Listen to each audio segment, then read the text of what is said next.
குட்டீஸ், நாம் இப்போ எதனாலே அர்த்தம் பார்க்குறோம்.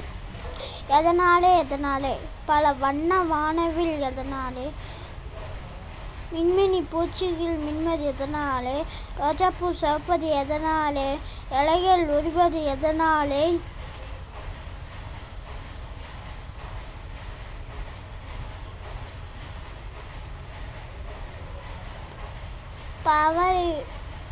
பறவை பறப்பது எதனாலே, மின்மினி பூச்சி மின்மது எதனாலே. பாய் காஸ். இப்போ நான் பார்த்தீங்கன்னா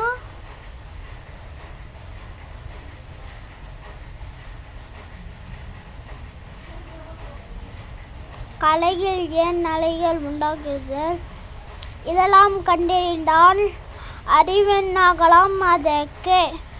இப்போ பார்த்தீங்கன்னா நான் 3 லைன் விட்டுட்டேன். அது என்ன லைன்னு நீங்கள் கமெண்ட்டில் சொல்லிடுங்க. பாய். கொஞ்சம் லைக்கும் பண்ணுன்னா பரவாயில்ல.